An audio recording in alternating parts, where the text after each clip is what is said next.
This is Belinda Miller. I'm here in Salope, Turkey. I'd like to say hello to everyone back in Rochester, New York, especially my mom, my dad, Jamie Miller, Elizabeth Miller, Valerie, Patricia Miller, and I'd like to wish you all a Merry Christmas, Happy New Year. Happy holidays.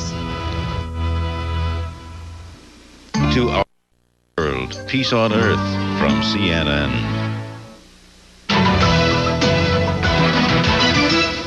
This is CNN Breaking News. Good evening. I'm Gene Randall in Washington. We are standing by for an Oval Office address by President Bush, as he contributes to a day even historians may have trouble describing. A day when Mikhail Gorbachev resigned as the president of a Soviet Union which had already ceased to exist. The new power broker, Russian President Boris Yeltsin. In a statement issued a short time ago, President Bush praised Gorbachev for what he called his years of sustained commitment to world peace. He also spoke of his intellect, vision, and courage. The two men spoke by phone before Gorbachev delivered his televised resignation speech. Mr. Bush will look ahead to a future of dealing with the new Commonwealth of Independent States, and we are told now the president will go ahead with formal recognition of those republics, notably Russia. We'll be back after the president's address, which we understand will be fairly brief. Now, the President of the United States.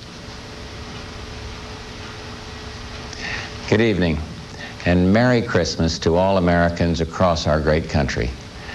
During these last few months, you and I have witnessed one of the greatest dramas of the 20th century, the historic and revolutionary transformation of a totalitarian dictatorship, the Soviet Union, and the liberation of its peoples. As we celebrate Christmas, this day of peace and hope, I thought we should take just a few minutes to reflect on what these events mean for us as Americans. For over 40 years, the United States led the West in the struggle against communism and the threat it posed to our most precious values. This struggle shaped the lives of all Americans. It forced all nations to live under the specter of nuclear destruction.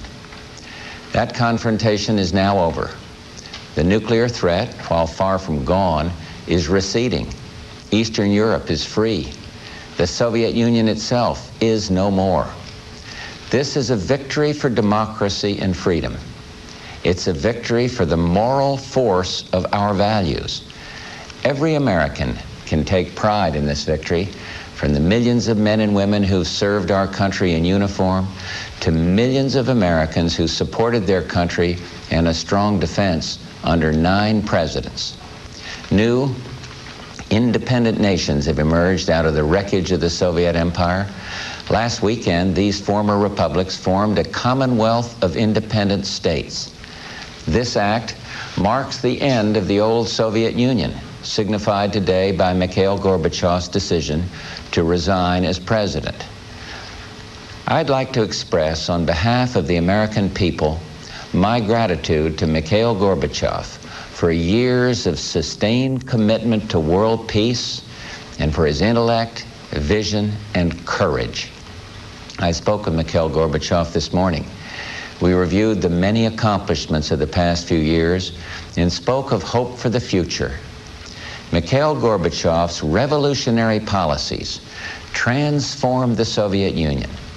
His policies permitted the peoples of Russia and the other republics to cast aside decades of oppression and establish the foundations of freedom. His legacy guarantees him an honored place in history and provides a solid basis for the United States to work in equally constructive ways with his successors. The United States applauds and supports the historic choice for freedom by the new states of the Commonwealth.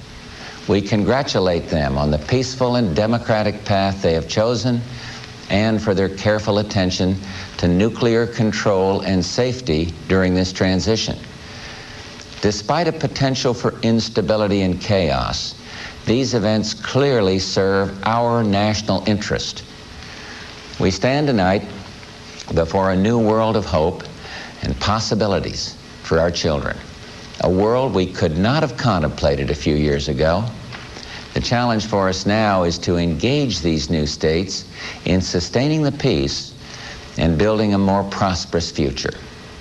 And so today, based on commitments and assurances given to us by some of these states concerning nuclear safety, democracy, and free markets, I am announcing some important steps designed to begin this process. First, the United States recognizes and welcomes the emergence of a free, independent, and democratic Russia led by its courageous president, Boris Yeltsin. Our embassy in Moscow will remain there, as our embassy to Russia. We will support Russia's assumption of the U.S.S.R's seat as a permanent member of the United Nations Security Council. I look forward to working closely with President Yeltsin in support of his efforts to bring democratic and market reform to Russia. Second, the United States also recognizes the independence of Ukraine, Armenia, Kazakhstan, Belarus, and Kyrgyzstan, all states that have made specific commitments to us. We will move quickly to establish diplomatic relations with these states and build new ties to them. We will sponsor membership in the United Nations for those not already members. Third, the United States also recognizes today, as independent states, the remaining 6 former Soviet republics: Moldova, Turkmenistan, Azerbaijan, Tajikistan, Georgia, and Uzbekistan. We will establish diplomatic relations with them when we are satisfied that they have made commitments to responsible security policies and democratic principles, as have the other states we recognize today. These dramatic events come at a time when Americans are also facing challenges here at home. I know that for many of you, these are difficult times, and I want all Americans to know that I am committed to attacking our economic problems at home with the same determination we brought to winning the Cold War. I am confident we will meet this challenge, as we have so many times before. But we cannot if we retreat into isolationism. We will only succeed in this interconnected world by continuing to lead the fight for free people and free and fair trade. A free and prosperous global economy is essential for America's prosperity. That means jobs and economic growth right here at home. This is a day of great hope for all Americans. Our enemies have become our partners, committed to building democratic and civil societies. They ask for our support, and we will give it to them. We will do it because as Americans, we can do no less. For our children, we must offer them the guarantee of a peaceful and prosperous future, a future grounded in a world built on strong democratic principles, free from the specter of global conflict. May God bless the people of the new nations in the Commonwealth of Independent States, and on this special day of peace on earth, goodwill toward men, may God continue to bless the United States of America. Good night. President Bush from the Oval Office tonight extending formal recognition to Russia and 5 other former Soviet republics, praising Russian President Boris Yeltsin as a courageous leader. The president also had warm words from Mikhail Gorbachev, the last president of a now defunct Soviet Union. He called him a man of vision, intellect, and courage. Listening to the president's speech in Moscow is CNN correspondent Eileen O'Connor. Eileen, how do you think Mr. Bush's words will go over with Boris Yeltsin? Boris Yeltsin will find this the best Christmas present he could ever have received. He wanted diplomatic recognition. That was top of the list for the Russians. That will open them up to IMF assistance, World Bank assistance, aid, and also multilateral and bilateral agreements. The Russian Republic also wanted this formal recognition as a symbolic statement on the Commonwealth. They will definitely welcome Mr. Bush's statement that the Commonwealth of Independent States is a choice for victory and a victory for democracy and freedom, as he put it. He congratulated the American people for fighting for these kinds of principles and congratulated the Soviet people for choosing them in the end. Boris Yeltsin will find those words most gratifying. He said today that the people here needed hope.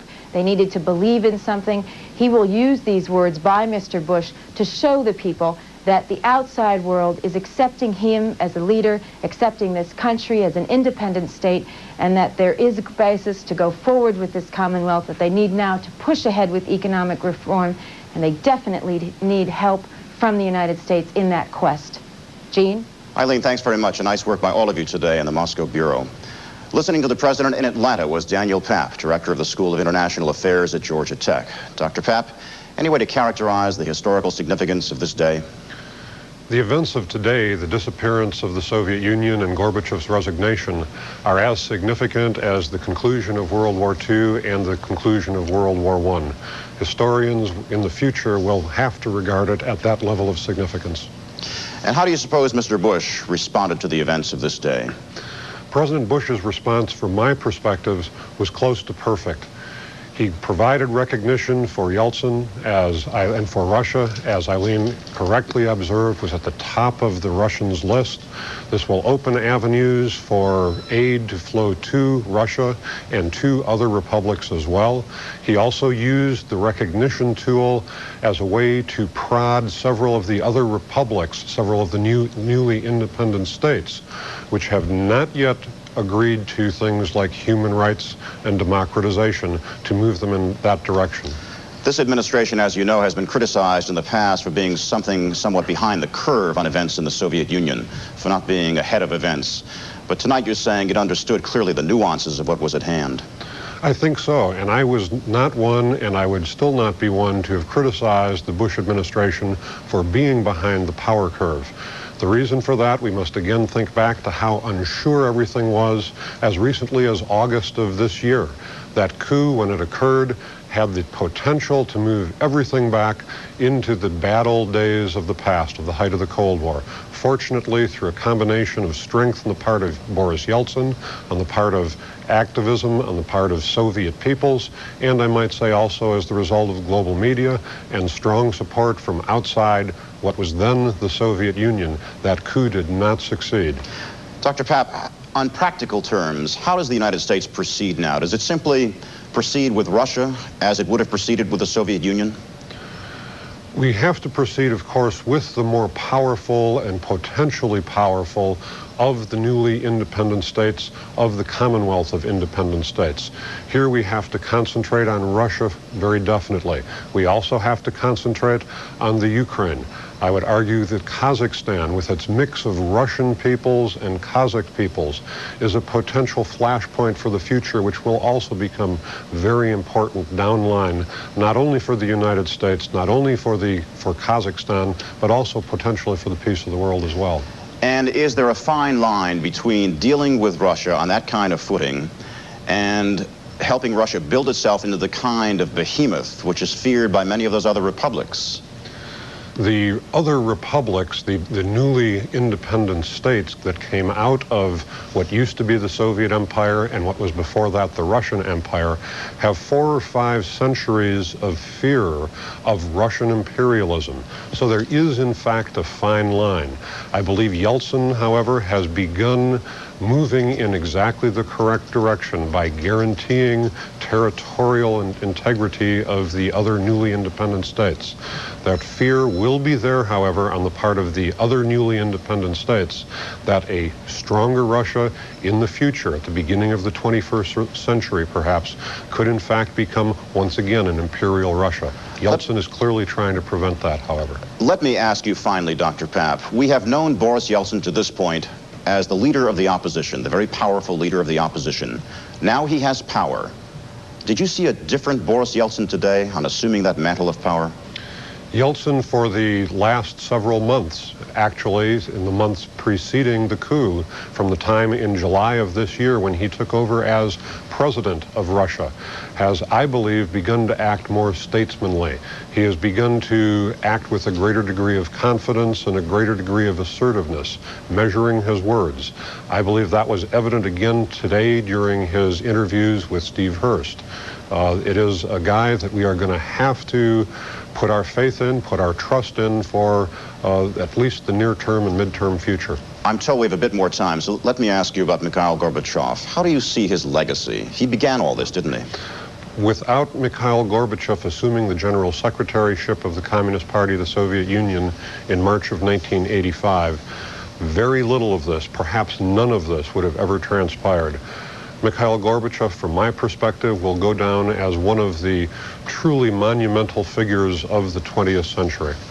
Dr. Papp, thank you very much. Thank you. And lest we forget, this is a season of presidential politics. President Bush used part of his time tonight on national television to get into presidential politics. He talked about our economic problems at home and attacking those problems with the same determination with which he said we brought to a winning close the Cold War. He also talked against isolationism. And once again, it is a political season. We will, of course, recap this day at the top of the hour, but for now, I'm Gene Randall in Washington. Stay tuned for Larry King Live next.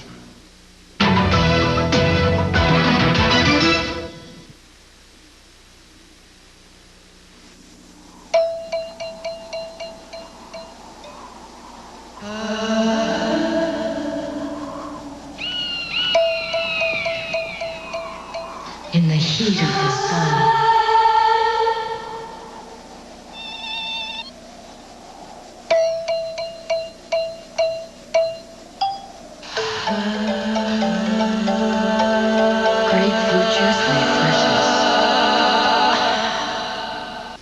It seems that every time you turn around these days, another pain reliever with ibuprofen in it is comparing itself to Tylenol. But you know what they can't say? They can't say they're gentler than Tylenol, because they're not. Tylenol won't irritate your stomach the way ibuprofen sometimes can. That's a medical fact. And is it any wonder that today hospitals use Tylenol 14 times more than ibuprofen? Tylenol, the pain reliever hospitals use most. Ever tried Plaques? Rinsing with Plaques before brushing loosens plaque and helps break it up. So you remove more plaque than brushing alone, leaving your teeth cleaner, brighter, and smoother. Break up the plaque with Plaques. Here's an eye drop with something extra. A moisturizer for extra relief. Visine Extra. Cools, soothes, moisturizes, and protects. Visine Extra puts moisturizing relief in, gets the red out. Jack Nicholson's Not Your Average Outlaw. I don't want to hear about it. Marlon Brando's Not Your Average Lawman. And they don't exactly get along. I want to bust your fat. It seemed like somebody ought to be able to get the job done. One great movie, two legendary stars. The Missouri Breaks. 10:35 Eastern, Sunday morning on PBS.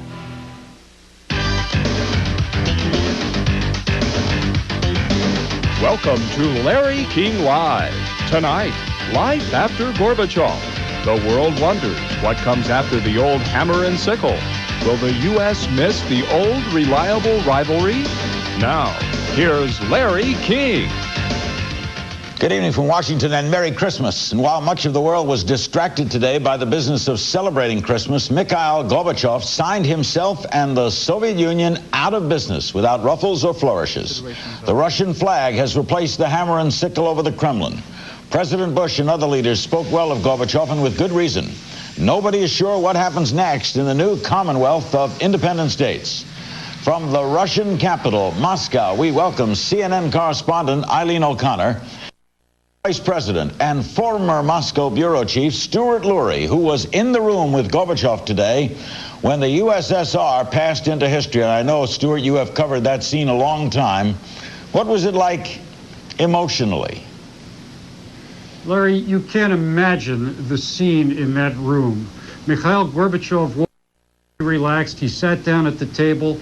In front of him was just a simple green folder with a few sheets of paper. They were his speech, and they were the document with which he was going to sign away the power. You talked about signing away the power. I have in my hand the pen that he used to abdicate the presidency of the U.S.S.R. After his speech, he had to sign the document, and his pen did not work. Tom Johnson, the president of CNN, was standing at the table. He gave this pen to Mikhail Gorbachev. Gorbachev signed it. Tom asked him for the pen back. Over here to show to your viewers, Larry. You've been there a long time, Stuart, back and forth. You opened our bureau there in 1983. Did you ever think this would happen? Not in my fondest and most serious thoughts did I ever think that I would see the downfall of the communist empire. Until the last couple of years, and then, of course, as things began to come apart here about 2 years ago, it began to look like it was really going to happen. But in 1964, when I first arrived here, it was the farthest thing in my mind. Eileen, repertorially, what kind of story? It's an ongoing, obvious story. Where do you go with it tomorrow? What now? Well, that's a really interesting question, because it's not even sure. You know, they've already talked about the capital of this new Commonwealth is in Minsk. We've joked that we might have to move the bureau to Minsk. But of course, Russia will remain the big powerhouse here, and it's just going to be a capital where discussions will take place. But repertorially, it's completely different. Already, I was here also, and Stuart was here. I came here over 6 years ago. And repertorially, this has changed so much you couldn't even fathom. When I first came here, you couldn't talk to people on the street. Mikhail Gorbachev gave a speech saying, let's criticize, self-criticize, glasnost. You went out in the street and said to people, what's wrong with your life? And they said, nothing. What about that line for bread? What line? And then also they talk about just the standard pat answer, which they were given in the newspaper to give to any foreign correspondent, which was, we want peace, mir, and druzhba, peace and friendship. And now you can walk in anywhere, talk to anybody, walk into a store, a factory, anywhere. Before you had to go with minders who would watch everything you filmed, and it's completely free. I never thought this would happen. It's just amazing. All right, Eileen, there is freedom. Is there also confusion? Definitely confusion. You know, people here are very, very worried. They're very concerned about the future. After the Gorbachev speech, I went home and actually spoke to my nanny, who's a Russian, and she just said, I shook my head. I couldn't fathom the future without Mikhail Gorbachev. We've come to rely on him so much. And I said, but last week you were complaining that Gorbachev didn't know what to do in the future. And she said, yes, but at least he represented stability. While I don't think he knew the way forward, at least he was comfortable for us. The Soviets fear change. Mikhail Gorbachev said himself today in that statement that there is a big fear of change, and that's a big problem here. And Boris Yeltsin is going to have a big job to do to keep hope alive. There's big price rises coming up. People are scared. Old age pensioners are thinking they're going to go starving in the streets. There is, of course, a Social Security program, but it's not helping the fear. And there's a big hurdle also to surmount in that 70 years of communism has instituted a lot of perhaps bad habits. People here they don't understand motivation, and they don't believe that if they work harder, they'll get more money. They haven't in the past. Stuart, so did you, excuse me, it's a lot of concern. Stuart, did you, I understand you saw the nuclear codes transferred to Mr. Yeltsin. Does this mean he has that hand on the button that Mr. Bush has here? He has the hand on the button, and earlier today he told us that his will be the only hand on the button. We saw the transfer in a corridor outside of Mikhail Gorbachev's office. It happened at 7:56 p.m. We looked around, and sure enough, there was what the White House calls the football and what they call here the little suitcase, going down the hall and disappearing out the door, and presumably going to Boris Yeltsin's control. Yeltsin is now the man with his finger on the button here. The hammer and the sickle is gone forever?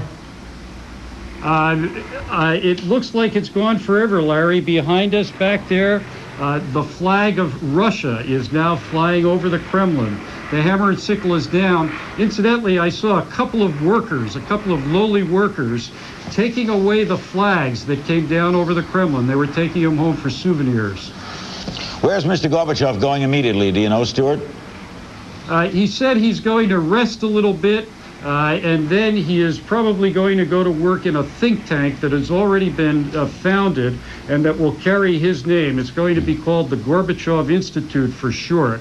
He says he wants to take part in the continuing part in the political life of this country and of the world, and I think he's going to do it. Eileen, like writing checks that say 1992 instead of 91, are you going to have a hard time not saying the Soviet Union?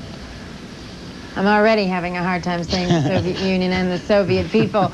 For the last few years, also when you went into different republics with people with their newfound freedom and desire for freedom, if you said in the Ukraine that here I am in the Soviet Union or the Soviet Ukraine, they said, what do you mean the Soviet Ukraine? This is Ukraine. And we're not Soviets, we're Ukrainians, and the same with Russians. So it's been a dilemma in the last few years, and it's certainly going to continue to be a dilemma now. We're going to take a break. We'll hold Stuart and Eileen. We'll be joined by Michael Beschloss, the historian and student of Soviet affairs here at our studios in Washington. And then in a little while, Wolf Blitzer will be joining us as well. And we're certainly glad Tom Johnson had that pen, or else Gorby might have still been there. Who knows with history? Tomorrow night, by the way, we'll continue a discussion on this topic. Also, presidential candidate Pat Buchanan, who may be a little angry at some of the remarks made by the president tonight concerning isolationism. We'll all be back after this.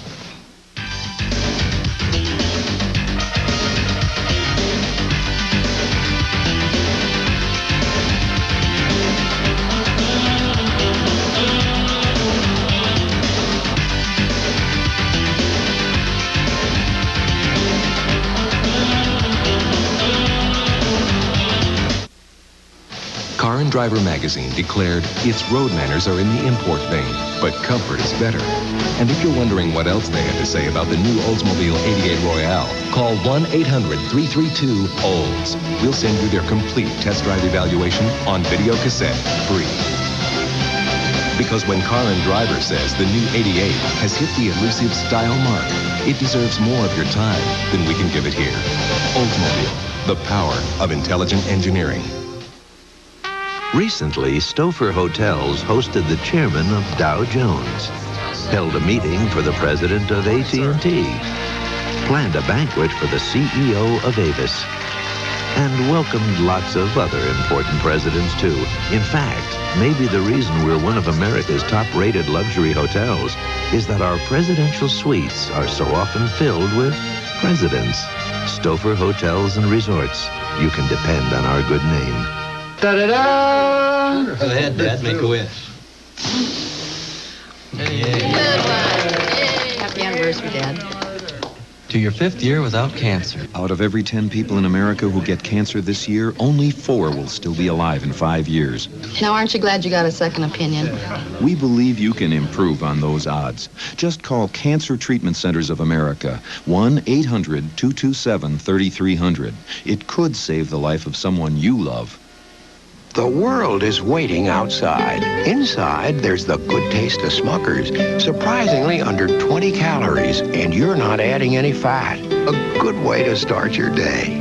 With a name like Smucker's, it has to be good. There's a new way to doctor a cough.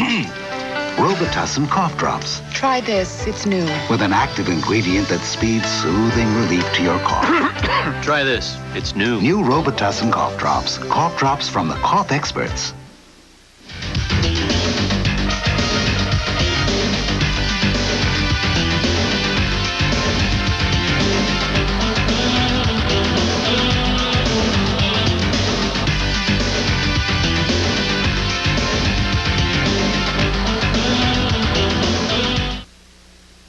Larry King Live continues, followed by World News after this local commercial break. Next on CNN. You don't have to be a rocket scientist to figure out why people like Wendy's Super Value Menu best. We've got 9 delicious choices, just 99 cents each. Like our new Caesar side salad and Junior Cheeseburger Deluxe. Look, our Big Baked Potato is a meal by itself. And our Junior Bacon Cheeseburger comes with 2 strips of bacon. Sometimes I wonder why other places don't offer as much. I guess you have to be a rocket scientist to figure that out. Now get 9 delicious choices for 99 cents each on the Super Value Menu at Wendy's. Hi, I'm Rosanna Arquette. Millions of people around the world are living with AIDS. You can help them by watching Unfinished Stories, a special event produced by Bravo. Tune in to this global fundraising and educational event on December 1st, World AIDS Day, and every Sunday for the entire month of December to help fight AIDS. Share the challenge. Join us for Unfinished Stories, Bravo's annual tribute to artists and AIDS. To our viewers around the world, peace on earth. from CNN. Welcome back to Larry King Live on this Christmas night in Moscow. Stuart Lurie, CNN Vice President, who witnessed the resignation speech and who opened the Moscow bureau for this company in 1983. And Eileen O'Connor, the CNN correspondent based in Moscow, what yeoman-like work they and the rest have done in covering these historic series of events. Joining us here in Washington is Michael Beschloss, historian, student of Soviet affairs. Your thoughts on what Stuart and Eileen just said? Well, it's a day we thought we'd never see, Larry. And I think the amazing thing is that these people have been improvising. We've never seen a leader of this country come in without being preceded by a death or a coup d'etat. It's all happened very nicely. In other words, this is pleasing to you? Pleasing that it happened without pleasing and surprising. If we had thought about this even 2 years ago, we would have thought that there might have been some bloodshed involved. Stuart, from the television perspective, Mr. Gorbachev looked older. Was that us reading it into him, or are we correct? Not at all, Larry. The events of the past several months have certainly taken their toll on Mikhail Gorbachev. When you see him in person, he does look tired. He does look a little bit older. His eyes are darkened and they're lined. And of course, that's to be understood. Tom Johnson and I saw him last week privately while we were seeking these exclusive interviews that we had with Yeltsin and Gorbachev. And he met us in his office.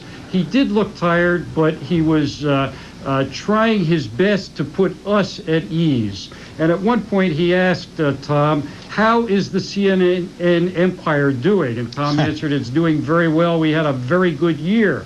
Gorbachev said, you built your empire better than I've built mine. But he went on to say, make sure you pay attention to give enough freedom to your republics. Pretty good idea. This is for all three of you, starting with Michael. What are your thoughts on what Mr. Bush had to say?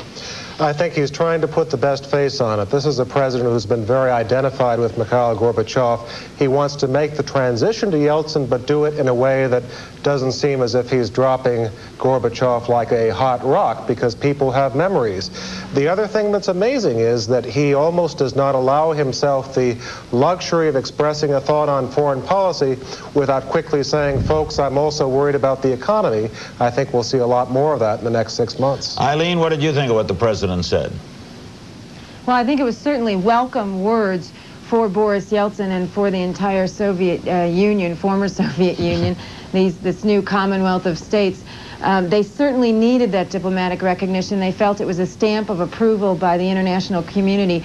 Boris Yeltsin particularly, he's always sort of chafed at the fact that President Bush hasn't really recognized the power that has gone to the republics. They were very, very taken with the Bush reaction during the summit. You know, Boris Yeltsin did not attend a meeting that Mikhail Gorbachev said he would attend with Mr. Bush in the Kremlin because Boris Yeltsin was told to be there. He was not invited. And the White House thought that was a kind of a snub. Boris Yeltsin said, look, I'm making a statement here. I do not get just told to be someplace. I'm the president of an independent republic. And I think that the diplomatic recognition particularly, and the fact that Mr. Bush said, I welcome this choice of the people, this Commonwealth of States. It was a victory for freedom and democracy. That clearly will be good words for Boris Yeltsin. He can hold those up to the people here. Stuart, before you leave, Stuart, your thoughts quickly on Bush, and I want to ask you one other thing. I think that George Bush was recognizing reality in doing this. He'd much rather deal with only one country, but he realizes he has to deal with many. And by the way, the right thing. Will his remarks be fully covered in the press tomorrow in the Soviet Union? Oh, yes, I think that that's a certainty that they will. The press is much different here from what it was in the past. Many of the newspapers are objective and free, and they will cover those remarks very well. And even I said the Soviet Union. Stuart, any particular memories before you leave us and Wolf Blitzer comes in as on this historic night as you look back on all the time you've spent there? Well, Larry, when I came here in 1964, I got here 3 weeks before Nikita Khrushchev was deposed. That was a very, very dark time. The memory that I will have is the memory of the Soviet Union disappearing and this new Commonwealth of States, all of these new countries, starting a brand new era after 74 years in darkness and despair and gloom. Stuart, thank you so much. We look forward to seeing you stateside soon. Eileen, you will remain with us. Wolf Blitzer will join us. Michael Beschloss stays with us. This is Larry King Live. More tomorrow night, plus Pat Buchanan, an announced candidate for the presidency and an announced isolationist. More after this.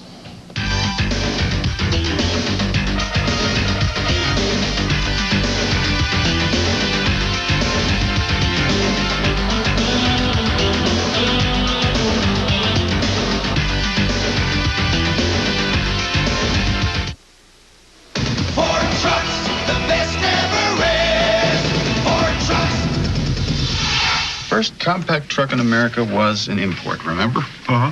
And then along came Ford Ranger. Now the best-selling compact pickup 5 years running. Ranger offers 4-liter power, push-button four-wheel drive. Technology the imports can't match. Mm-hmm. So who sent who back to the drawing board this time? More people are driving the best-built, best-selling American trucks than ever before. Because sometimes the day ends and the pain doesn't, we've created Tylenol PM. It's more than relief. It's relief for those times when you can't sleep. Tylenol PM has extra-strength Tylenol pain reliever to help stop your nighttime aches and pains, plus a gentle ingredient to help you sleep. So you can wake up refreshed in the morning. From the name you trust comes Tylenol PM, so you can rest easy.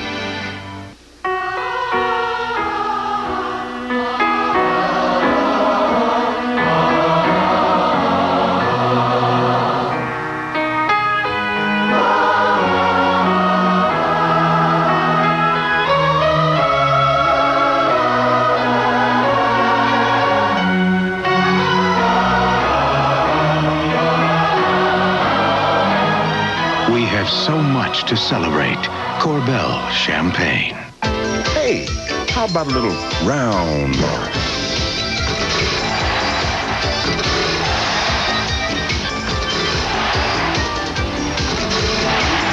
The Hawks on TBS. With us here in Washington is noted author, historian, student of Soviet affairs, Michael Beschloss. We'll also be going to Moscow momentarily with Wolf Blitzer and Eileen O'Connor. And we certainly thank Stuart Lurie, the CNN vice president, who witnessed all of this today, along with President Tom Johnson, who is also on the scene. We'll be returning to Moscow in a moment. Michael, as I understand it, you were present or know the circumstances of Bush and Yeltsin's first meeting. September 1989, Boris Yeltsin, shows you how far we've come in 2 years, came to the United States under the auspices of a California think tank, came to the White House, wanted to see President Bush. He rolled up at the side of the White House and was told to go to another entrance, and he said, this is not the entrance where state visitors call on President Bush. He was told, your visit is not with President Bush, it's with General Brent Scowcroft, the president's national security advisor. It was arranged that Yeltsin would see Scowcroft and Bush would drop by without photographers. That was at a time when the White House was very worried about offending Mikhail Gorbachev by embracing too closely his chief opponent. Will he regret that, Bush, do you think? I think not. Yeltsin has been graceful in the last few days and actually has been reminded about this. And he says, I was a parliamentarian at the time. I did not deserve a more auspicious meeting. At the time, however, he was not quite so graceful about it. What, Michael, worries you the most about this Commonwealth? Well, I think what worries me about the Commonwealth is the fact that it is dominated by a power, Russia, and a leader who has not shown a very great tendency to share power. As you remember, Larry, in August, Yeltsin and Gorbachev made a deal to share power and essentially have what might be called a duumvirate. What we've seen over the last 4 months is progressively Yeltsin stripping Gorbachev of power, almost humiliating him in a way that suggests that he's getting back for the fact that Gorbachev fired him in 1987. You can make the argument that Yeltsin was quickly trying to get a hold of this government so there could not be a second coup, but it does not look very promising for a leader who has now said he's going to share power with a lot of leaders of a lot of lesser countries. You're a historian. Historians always guess. 100 years from today, Gorbachev's place is what? Gorbachev's place is very large. Historical reputations always depend on how the story turns out, and that's still unfolding. We don't know what's going to happen in the former Soviet Union. But the important thing, Larry, is this. In 1985, there was a choice for leader of the Soviet Union. If Gorbachev's rival, Mr. Romanov, had been appointed, we'd still be in a Cold War. There would still be Soviet communism. It would be a very different world. It was almost a miracle that Gorbachev, whose private desire for reform was almost unknown to the people who chose him, came to power and undertook this revolution. So the right wing in America, which stayed kind of opposed to Gorbachev throughout, were wrong. I think they turned out to be wrong, especially because the alternative is so much less desirable. Let's go to some calls. New York City. Michael Beschloss is with us. We're having some technical transmission difficulties with Moscow, and as soon as we get him back, we'll go back to Russia. Hello. Hi, Larry. I was going to ask all of your guests to try to put a percentage on the chance for another coup attempt and where or who the main threat might be. I think we may very well see a number of coup attempts. There is nothing to say that the one in August was definitive. If you have over the next 18 months a situation where there is mass hunger in various parts of the former Soviet Union, that really provides the tinder. There's a gentleman named Zhirinovsky who got 7 million votes running against Boris Yeltsin last year. He is not only a right-winger, he wants to seize Finland, release the leaders of the August coup to come back into government. This is a man who was a very dangerous threat from the right, and I think most people would say that if he ran today, he would get a lot more than 7 million votes. Transmission has returned to the Soviet Union, and with us, the very familiar Wolf Blitzer, CNN correspondent on hand in Moscow, and we keep saying Soviet Union. And Eileen O'Connor remains with us, the CNN correspondent based in Moscow. Wolf, your reaction to all of these events? Well, it's really been an incredible period for me as a journalist to just be here in Moscow and observe these events unfold, events that I don't think anyone could have anticipated only even a few months ago. It's really been one of the great stories, and 1991 started off with the Gulf War, which was obviously a big story for me, but it's ended up with this dramatic transformation of what was the Soviet Union, which historically speaking, I'm sure in the 20th century, will turn out to be a much bigger story than the Gulf War. How quickly, Wolf, was this story sped along by the coup attempt? Could you repeat that? How quickly do you think this story speeded up the change of guard by that coup attempt in August? I think it accelerated it a great deal. There's no doubt that all of the elements were in place for this change, but the aborted coup in August certainly accelerated everything that unfolded. Gorbachev, say what you will about him, and he was no doubt a great leader, but he was never democratically elected, something Boris Yeltsin was. And that's something I think that officials around the world, people around the world, are going to have to remember, that Gorbachev may have been a smoother character, someone more likable to the West than Boris Yeltsin, but Boris Yeltsin certainly has the popularity here, much more so than Mikhail Gorbachev. Wolf, you're our military expert. What are you concerned about militarily? Of course, the number one question is the nuclear situation. 27,000, perhaps as many as 30,000 nuclear weapons. They're now concentrated in the 4 so-called nuclear republics, and supposedly over the next few months and perhaps years, all of them will simply be in Russia. The 3 other nuclear republics, Kazakhstan, Ukraine, and Belarus, have pledged to be non-nuclear. Secretary of State Baker received those assurances when he was here last week. If some of those nuclear republics, one of those 3, decides to try to back away from that commitment, there's some fear that perhaps Kazakhstan might, that would be a source of serious concern in Washington. I must say this, I traveled with Baker to Alma-Ata, the capital of Kazakhstan, and there was a sense that I got there that the only reason Baker went to Alma-Ata, some 3,000 miles away from Moscow, was because President Nursultan Nazarbayev controlled some nuclear weapons. And Nazarbayev, who's a very shrewd, sophisticated politician, I'm sure recognizes that if he doesn't have those nuclear weapons, there's no great reason for a Secretary of State to make that journey to Alma-Ata. And Michael agrees, right?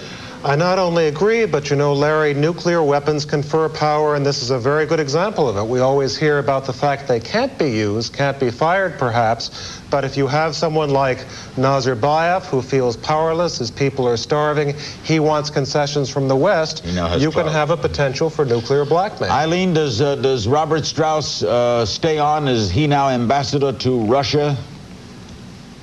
Mr. Strauss is now the ambassador to Russia. Mr. Bush said that the embassy here to the Soviet Union will now become the embassy to Russia, and that there will be embassies set up in the Ukraine, in Belarus, and Kazakhstan, all the republics that Mr. Bush recognized. But of course, the embassy here is huge. They recognize that the Russian Republic is in fact the largest, 3/4 of the landmass, most of the resources, and clearly will remain the most powerful if Kazakhstan does secede its nuclear weapons to Russia, as it has said it would in the future. Russia will be the only one to remain a nuclear republic or nuclear state in this part of the world. I agree with Michael that certainly nuclear weapons confer power. This country basically economically has been a third world country for the past almost 40 years, and one of its superpower status is completely derived from the nuclear weapons. But Gorbachev recognized that they've been falling so far behind economically, and farther behind during the arms race. They couldn't keep up, especially with SDI. You know, at least in the United States, when we invest in research for arms, it trickles down into our domestic economy. Here, there were 2 levels under the old communist system. So that kind of money never trickled down, never came into somebody's private computer or somebody's typewriter or somebody's cash register. So they fell so far behind because of their society. And now they can't catch up, and you know, hopefully they will be able to economically. Eileen O'Connor, Wolf Blitzer, and Michael Beschloss, Stuart Lurie earlier. Back with more phone calls after this.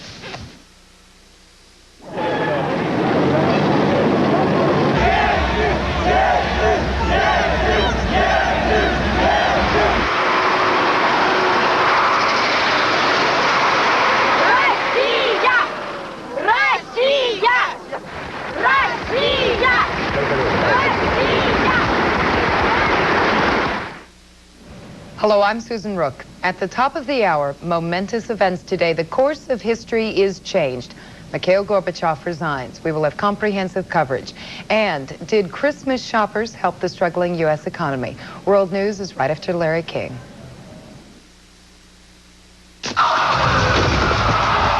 I knew stress was part of the job. But my first day really put me to the test. By the evening, the stress gave me a headache that was so bad, I didn't think the pounding would stop. Thank goodness one of the doctors gave me Tylenol. Imagine, with all the pain relievers they have at the hospital, they use what I use. It made a real difference. Then I could too. Tylenol, the pain reliever hospitals use most. For those of you who have been reluctant to wear a hearing aid, Miracle Ear has more great news. If you have trouble hearing in noisy situations, the exciting Miracle Ear Clarifier may be your answer. The Clarifier features a special filter that automatically reduces background noise. In a restaurant situation, it picks up the noises I want to hear, but the other noises are just moved off into the background. If you or someone you know thinks they may be suffering from hearing loss, call Miracle Ear at this number and receive helpful information. It really makes a lot of difference in your way of hearing and in your way of life. Call this number. Miracle Ear will send you a booklet on better hearing, plus a coupon for a free hearing test. Call today. Learn about all the good news from Miracle Ear. A lot of people don't even know you got it, especially the one I got, the design that I got. Call this number. Find out if Miracle Ear can help you. The world is waiting outside. Inside, there's the good taste of Smucker's, surprisingly under 20 calories, and you're not adding any fat. A good way to start your day. With a name like Smucker's, it has to be good. There's one place you can turn for tips on everything. from design to new trends in science. All weekend long, watch special segments on living in the 90s, right here on CNN. What a day. In CNN, your eyes on it 24 hours a day. Michael Beschloss, historian and student of Soviet affairs here in Washington and in Moscow. Wolf Blitzer, CNN correspondent. Eileen O'Connor, CNN correspondent. Earlier, CNN Vice President Stuart Lurie. We go to Dallas. Hello. Yes, with the division of the Soviet Union, what is going to ensure that with all these countries being so close to each other, with a lot of different opinions and values and whatever, in this one large division, that this isn't going to turn into a large-scale Middle East problem in, say, 10 or 20 years where they're fighting amongst each other and would also threaten the United States? Wolf? Well, I think that's a real concern. There are over 100 different nationalities, 100 different languages. This is a huge, huge commonwealth, and there's no guarantee that some of these long simmering tensions, ethnic, religious, nationalistic, some of these tensions could explode, and it's going to require all the statesmanship in the world to prevent that kind of explosion. Los Angeles, hello. Yeah, don't you think we should really be thanking Ronald Reagan for all this? Because he was the one who had the foresight to run the arms race, because he knew that that was the only race we could win with the old Soviet Union. He said today, did Mr. Reagan, that Gorbachev will live forever in history, and all freedom-loving people owe him a great debt of thanks. What do they owe Reagan? Well, I think they owe Reagan a lot, and really all the Cold War presidents. You know, this is almost like Alice in Wonderland, Larry. Everyone wins and everyone gets a prize. Every Cold War president made a contribution. Ronald Reagan's, I think, was that in the early 1980s, he was able to convince the Soviet government that the U.S. had the will to indulge itself in the kind of arms buildup that we did. I think that had a lot to do in 1985 with the fact that they chose Gorbachev rather than someone who wanted to press on with the Cold War. Montego Bay, Jamaica. Hello. Yes, I want to ask a question about the military base in Cuba. One in the south side of the island facing the Caribbean, and one near Havana facing the Florida. I want to know what's going on. Yeah, who deals with Cuba now, Eileen? Well, so far, Mikhail Gorbachev has cut most of the Soviet aid to Cuba. He had already done that in the past. And Fidel Castro, when asked just a few weeks ago, who are your friends? And he said, no one. So it's not very clear what will happen, but certainly I don't think any Soviet military will probably be left there. I don't think they can afford it. Boris Yeltsin has already withdrawn some of the Soviet military out of the trouble spots here, Azerbaijan and Armenia, and in the region of Nagorno-Karabakh and Georgia today, because he said he wanted the internal problems in those regions to be resolved, especially without Soviet troops, Union troops that were based down there.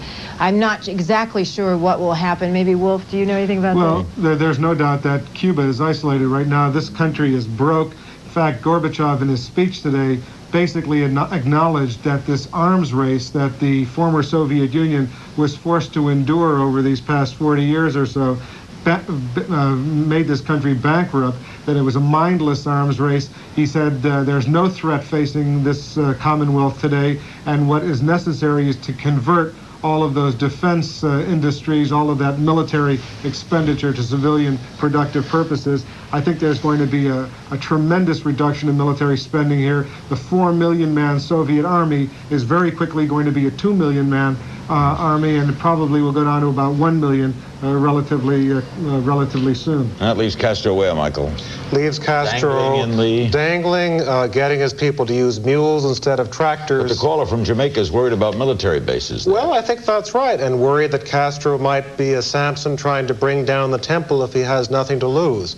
The people on the streets of Moscow say, why should we starve so that Castro gets subsidized oil prices? We'll be back with our remaining moments with Michael Beschloss and Wolf Blitzer and Eileen O'Connor, Stuart Lurie earlier. More tomorrow night. This is Larry King Live. Of course, 24 hours of coverage right here on CNN. Don't go away.